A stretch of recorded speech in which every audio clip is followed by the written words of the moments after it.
The bridge was beautiful at 3 a.m. That was Cameron Walsh's first thought as he stood on the pedestrian walkway, looking down at the dark water below. The city lights reflected on the surface like scattered stars, and somewhere in the distance, he could hear the low hum of late-night traffic. His second thought was that this was a terrible idea. His third thought was that he didn't care anymore. 23 years old and he was so tired. Tired of fighting, tired of pretending, tired of waking up every morning and having to convince himself that today would be better. It never was. The depression had been winning for months now, pulling him deeper and deeper into a darkness he couldn't escape.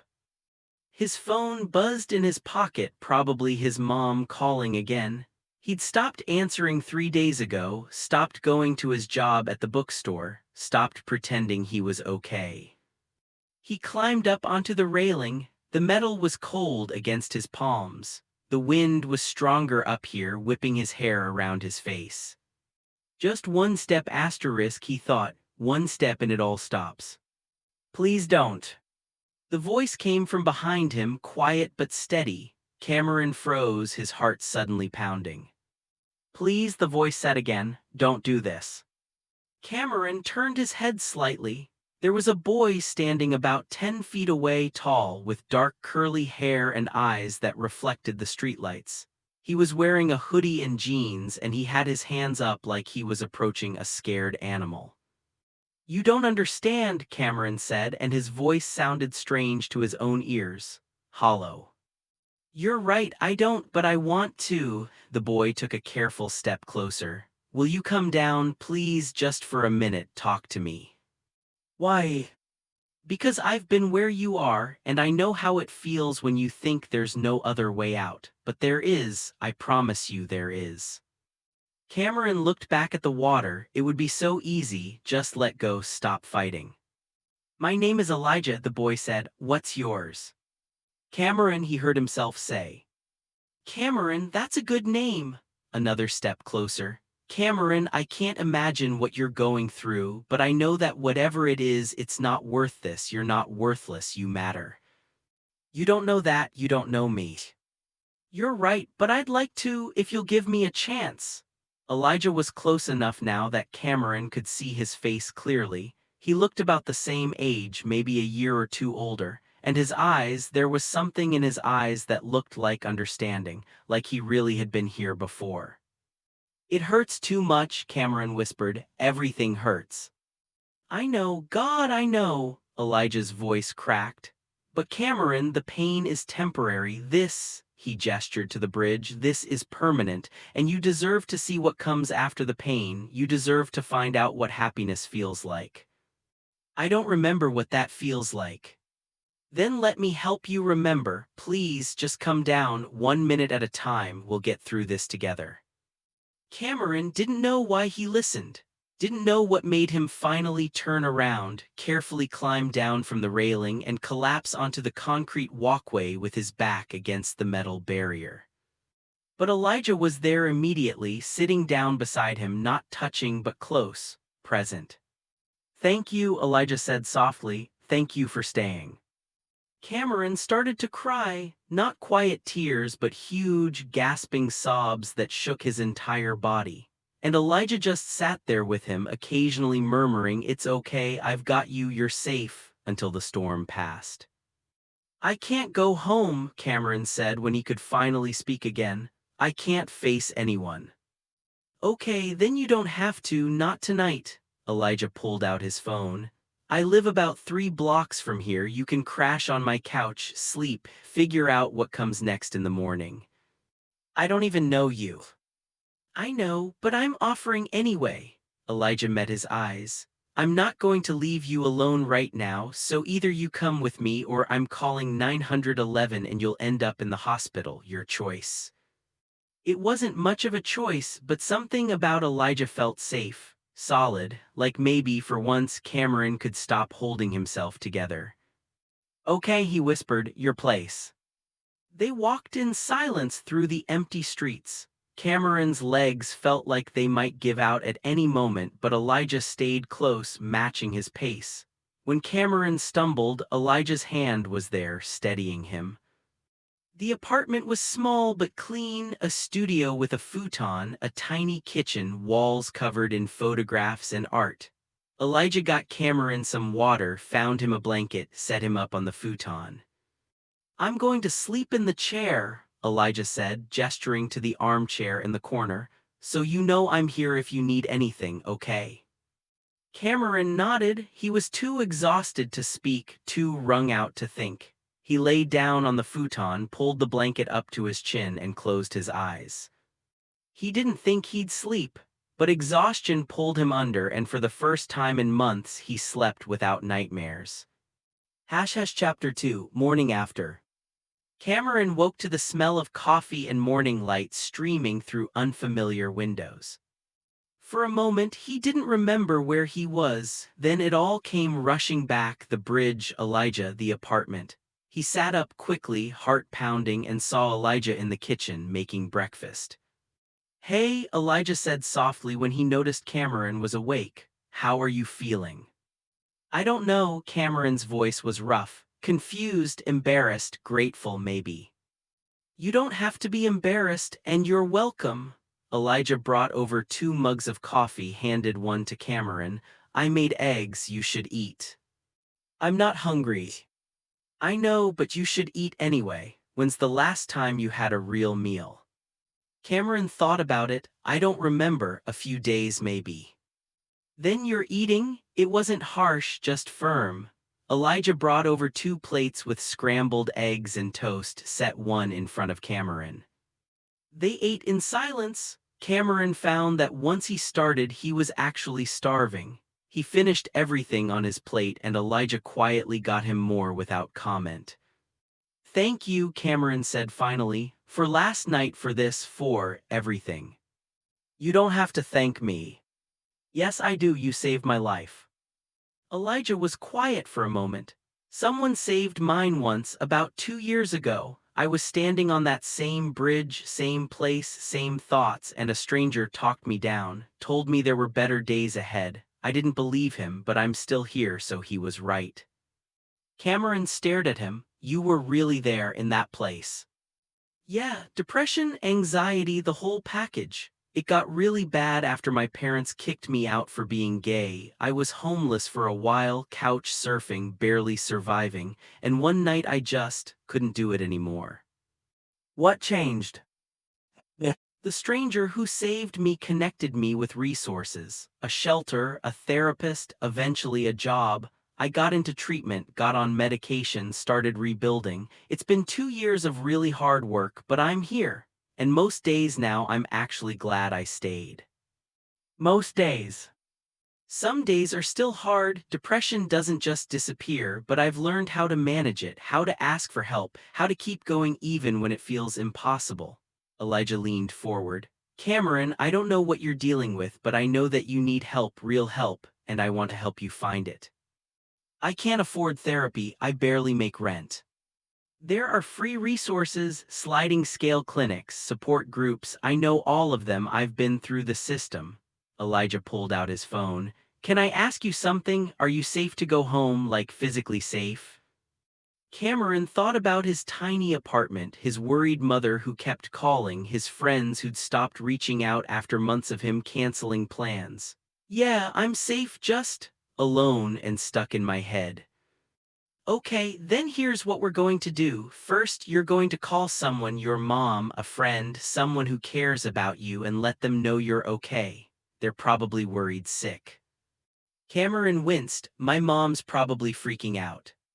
"Then call her, even if it's just to say, 'I'm safe, I'm okay, I'll explain later.' She deserves to know you're alive." Elijah's voice was gentle but firm. "Second, we're going to make you an appointment with a therapist. I know a good one at the community health center. She saved my life." "Elijah, I can't ask you to." "You're not asking, I'm offering. Actually, I'm insisting." Elijah smiled, and it transformed his whole face. "Look, I know we just met, under really weird circumstances, but you reached out to me last night even if you didn't realize it. You let me help you, and I think that means something." Cameron felt tears prick his eyes again. I don't understand why you care. Because someone cared about me when I had nothing, and that made all the difference. Elijah reached over and squeezed Cameron's hand briefly. You don't have to do this alone anymore, okay? Cameron nodded, not trusting his voice. He called his mother, she cried, he cried. He promised to come see her later to explain, to not disappear again. It was the hardest phone call he'd ever made, but Elijah sat next to him the whole time, a steady presence.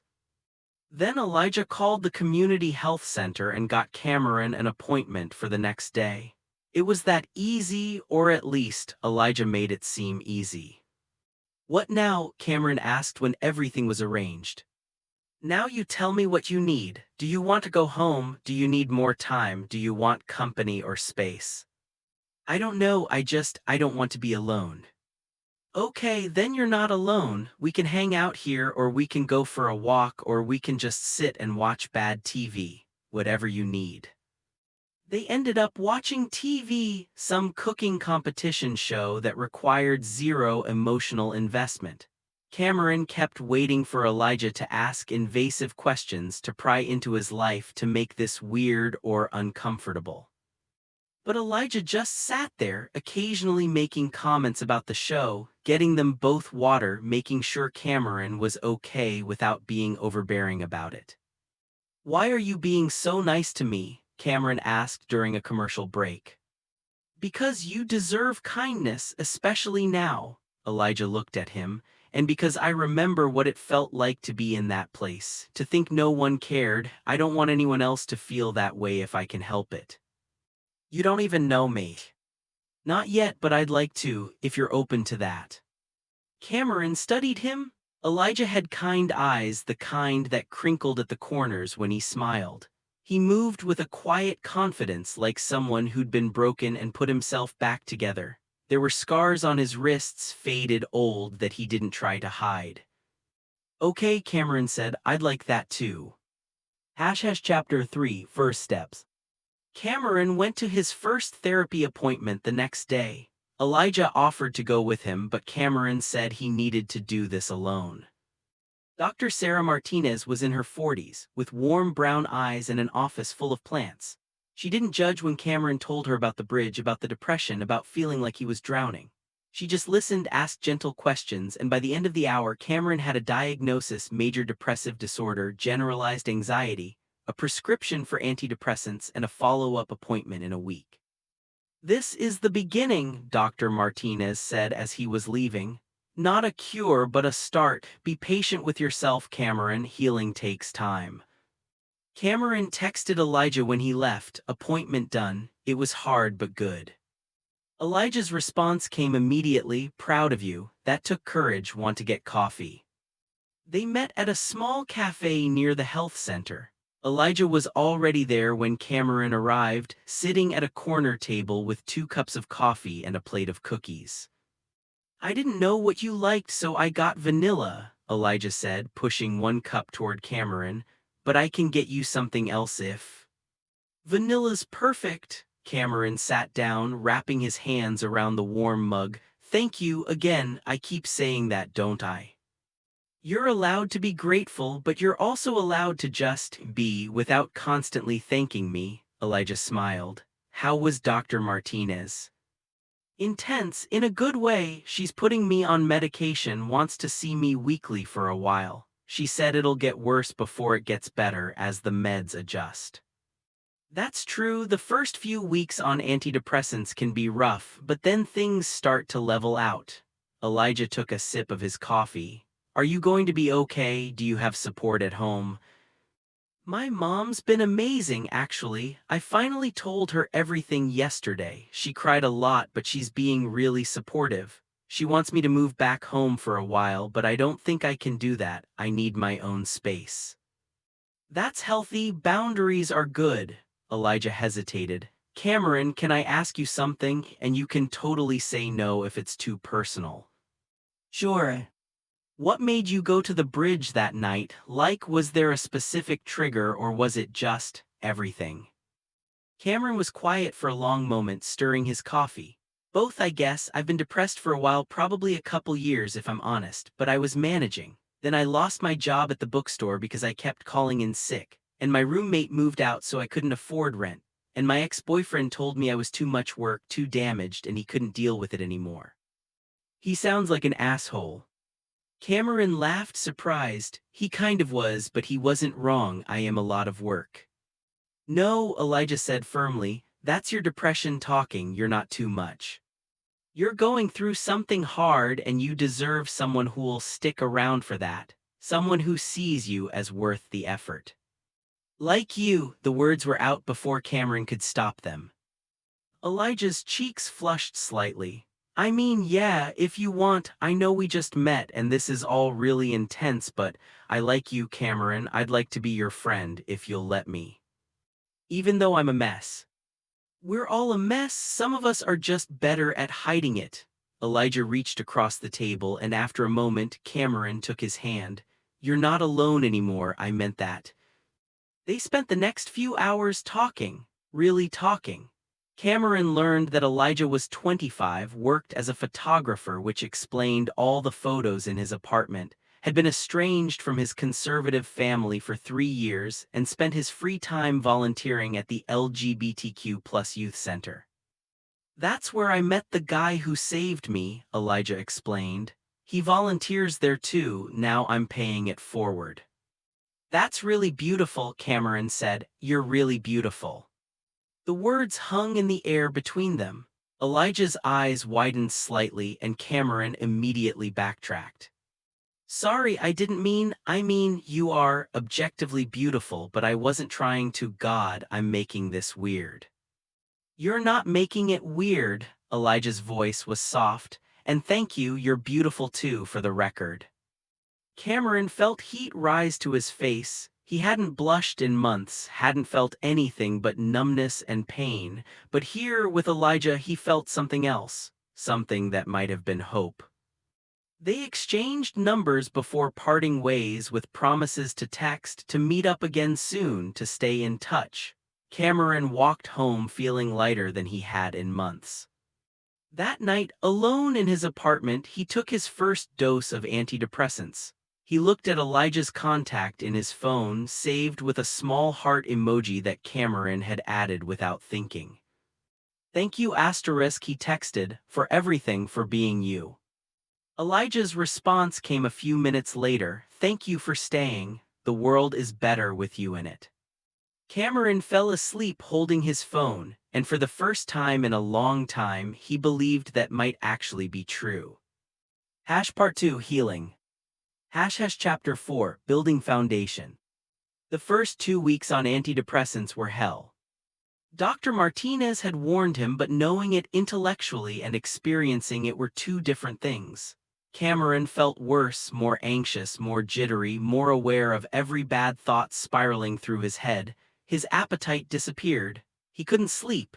He felt like he was crawling out of his skin. Elijah was there through all of it.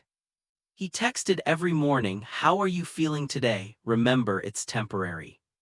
He brought over food when Cameron couldn't bring himself to cook. You need to eat, even if it's just crackers. He sat with Cameron through panic attacks at 2 a.m. Breathe with me. In for 4, hold for 4, out for 4, you're safe, I'm here. Why are you doing this? Cameron asked one night. They were sitting on Cameron's couch watching a mindless action movie, Cameron's head on Elijah's shoulder. You barely know me. I told you, I've been where you are. I know how important it is to not be alone. But this is above and beyond friendship. You're spending all your free time taking care of me. Elijah was quiet for a moment. Can I be honest? Always. I'm not doing this just because I've been there. I'm doing it because I care about you, specifically you as a person. He paused. And maybe because I'm starting to feel things that are more than just friendship. Cameron's heart stuttered. What? I like you, Cameron, a lot, and I know the timing is terrible. You're dealing with so much right now and you need to focus on getting better. So I'm not asking for anything, I'm just being honest, because you deserve that. Cameron sat up, turning to face Elijah. You like me like me. Elijah laughed softly. Yeah, like you, is that okay? It's more than okay. Cameron took a breath. I've been trying not to have feelings for you because I thought it would be weird or inappropriate or like I was just latching onto you because you saved me. But Elijah, I really like you too. You do. Yes, you're kind and patient and you see me, really see me, in a way no one else ever has, and you're smart and funny and yes, objectively beautiful. And I know I'm a mess right now and I have so much work to do on myself, but Elijah kissed him. It was soft, tentative, questioning. Cameron froze for half a second, then melted into it, his hands coming up to cup Elijah's face. The kiss deepened, and Cameron felt something break open in his chest, something that felt like hope and terror and possibility all at once. When they broke apart, both breathing hard, Elijah pressed his forehead to Cameron's. I'm sorry, Elijah whispered. I shouldn't have done that. You're vulnerable right now and I don't want to take advantage. You're not, Cameron interrupted. Elijah, you're the opposite of taking advantage. You're the first person in my life who's ever made me feel like I'm worth something. You are worth something, you're worth everything. They kissed again, slower this time, savoring it. When they finally pulled apart, Cameron was smiling, actually smiling for the first time in months. What do we do now? He asked. We take it slow, one day at a time. You focus on getting better, I'll be here supporting you and we'll figure out the rest as we go. Elijah traced Cameron's jaw with his thumb. Does that work for you? Yeah, that works perfectly. They spent the rest of the night on the couch, kissing and talking and watching terrible movies. And when Cameron went to bed that night, he fell asleep smiling, Elijah's goodnight text glowing on his phone screen. Chapter 5, Growing Stronger. By week 3, the medication started to work. It wasn't dramatic, not like a switch flipping, but Cameron noticed small things. Getting out of bed was slightly easier. Food tasted good again. The constant gray fog in his head lifted just enough that he could see glimpses of color. I think it's working, he told Dr. Martinez during his third session. Good, but remember, medication is only part of the solution. We need to work on the underlying issues too. Tell me about your support system. Cameron told her about Elijah, about how they were dating, slowly, carefully, but definitely dating. About how Elijah had introduced him to the LGBTQ plus youth center where Cameron had started volunteering. About how having someone who understood, who'd been through it, made everything feel less impossible. It sounds like you found something special, Dr. Martinez said. But Cameron, I want you to be careful. It's easy to become dependent on a romantic partner when you're in recovery. You need to make sure you're building your own strength, not just borrowing his. I know, we talked about that. Elijah's been really clear about boundaries and making sure I have other support too. That's good, that's healthy, she smiled. Tell me about the volunteering. The youth center had become Cameron's favorite place. He helped with the drop-in program twice a week, providing a safe space for LGBTQ plus teens who needed somewhere to go, someone to talk to. He wasn't trained as a counselor or anything, but he could listen. He could be present. He could show them that it was possible to survive the darkness. There's this kid Marcus, Cameron told Dr. Martinez. He's 16, came out to his parents last month and they reacted badly. Not violent, just cold, like they're mourning the son they thought they had. And I see myself in him, you know, that pain, that rejection, that feeling of being too much or not enough or fundamentally wrong. What do you tell him? The truth, that it gets better, not easier, not perfect, but better, that he'll find his people, his family, that surviving is worth it. Cameron paused. The same things Elijah told me. And do you believe it now, that it gets better? Cameron thought about it, really thought about it. 2 months ago he'd been standing on a bridge ready to end it all. Now he was sitting in a therapist's office, talking about volunteering and dating and the future like those were things that actually existed for him. Yeah, he said, I think I'm starting to. Chapter 6, Meeting the Past. Cameron's ex-boyfriend showed up at the bookstore on a Tuesday afternoon. Cameron had gotten his job back. His manager, Mrs. Liu, had been understanding when he'd explained about his mental health crisis. She'd welcomed him back with a hug and a promise to be more flexible about scheduling. He was shelving books in the poetry section when he heard a familiar voice. Cameron. He turned and there was Derek. Tall, blonde, preppy, everything Cameron had thought he wanted when they'd started dating a year ago. Everything that had turned out to be shallow and cold when Cameron had needed him most. Derek, hi. Cameron's hands tightened on the book he was holding. I heard you were back working here. I wanted to check on you. Derek looked uncomfortable, shifting his weight. You disappeared for a while. I was worried. Were you? The words came out sharper than Cameron intended. Because I remember you telling me I was too much work and breaking up with me when I needed support. Derek flinched. I know, I handled that badly. I'm sorry. Okay. Okay, Derek looked confused, like he'd expected more of a fight. Yeah, okay, I accept your apology, but it doesn't change anything. Cameron set down the book, faced Derek fully. You were right, actually. I was too much work for you, because you weren't willing to do the work. You wanted the easy version of me, the one who smiled and didn't have problems, and when I couldn't be that person anymore, you bylaid. Cameron, that's not fair.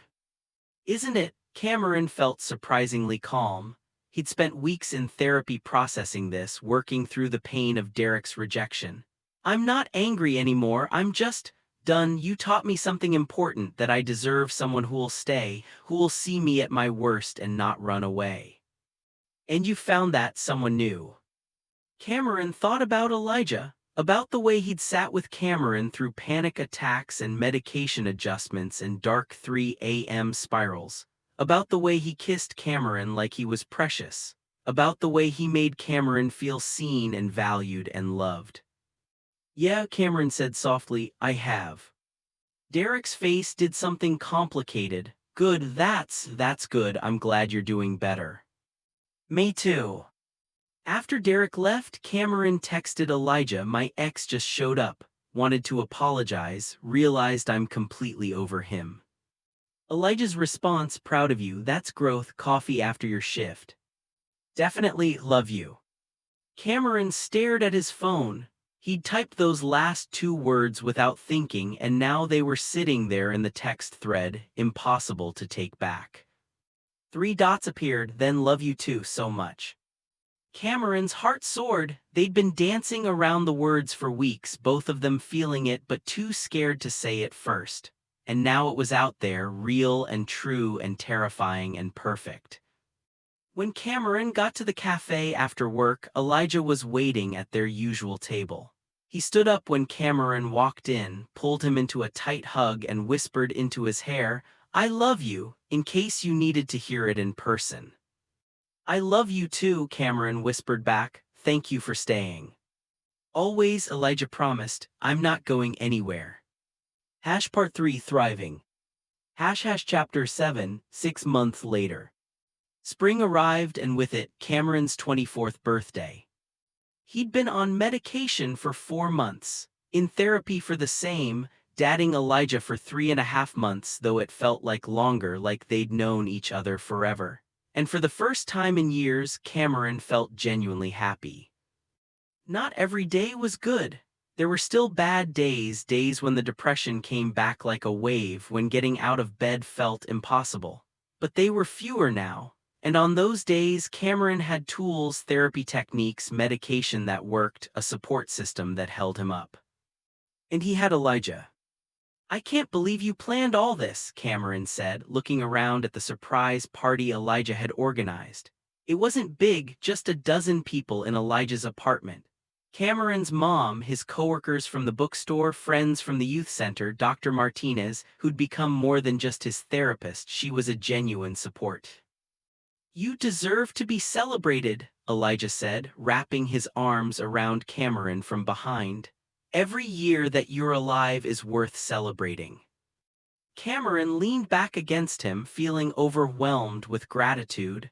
A year ago, he'd been planning his death. 6 months ago, he'd been standing on a bridge. And now he was here, surrounded by people who loved him, dating someone who made him feel cherished. "Thank you," he whispered, "for all of this, for everything." "Happy birthday, love." Elijah kissed his temple. "I got you something." "You didn't have to." "I wanted to." Elijah handed him a wrapped package. "Open it." Inside was a leather-bound journal, beautiful and expensive-looking. On the first page, in Elijah's careful handwriting, were the words, "For Cameron, every day you're here is a gift. Document the journey."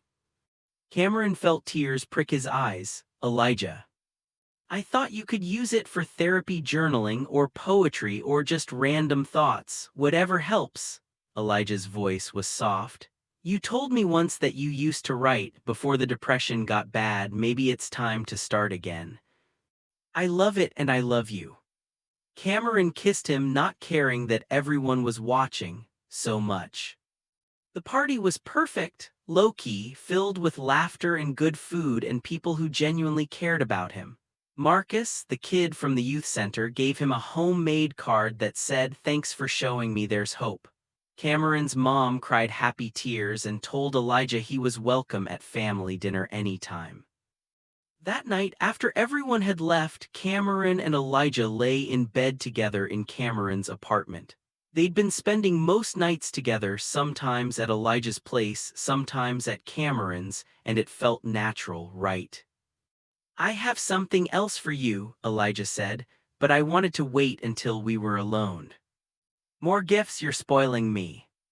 "You deserve to be spoiled." Elijah pulled a small box from his bedside table. It's kind of a big deal, so if it's too much, just say so." Cameron sat up, suddenly nervous. "What is it?" "Open it." Inside the box was a key, just a simple brass key on a ring. "It's a key to my apartment," Elijah explained. "I want you to have it, not because I'm asking you to move in, I know we're not ready for that yet, but because I want you to know that my home is your home, that you're always welcome, that you have a safe place to go if you need it." Cameron stared at the key, emotions overwhelming him. "Elijah, I know it's fast, we've only been together a few months, but Cameron, I'm serious about you, about us, and I want you to know that." "I'm serious about us too." Cameron took the key, closed his fist around it. "Thank you, this means everything." They made love that night, slow and tender and full of whispered promises. And afterward, lying in the dark with Elijah's heartbeat under his ear, Cameron thought about how far he'd come. 6 months ago, he'd wanted to die. Now he wanted to live desperately, fiercely, completely. He wanted to see where this relationship went. He wanted to keep helping kids at the youth center. He wanted to write again, to create, to build a life worth living. He wanted everything. "I love you," he whispered into the darkness. "I love you too," Elijah murmured, already half asleep. "Happy birthday, Cameron, I'm so glad you're here." "Me too," Cameron said, and he meant it with his whole heart. Chapter 8, Facing Fears. The nightmares came back in July. Not every night, but often enough. Cameron would wake up gasping, disoriented, back on the bridge in his dreams. Except in the nightmares, Elijah wasn't there. No one was there. And Cameron would jump, would fall, would wake up right before he hit the water. "It's normal," Dr. Martinez assured him. "PTSD from the suicide attempt. We can work through this." They added trauma-focused therapy to his treatment plan. Cameron started EMDR sessions, processing the memories of that night, of the years of depression leading up to it. It was exhausting, painful work, but slowly the nightmares began to space out.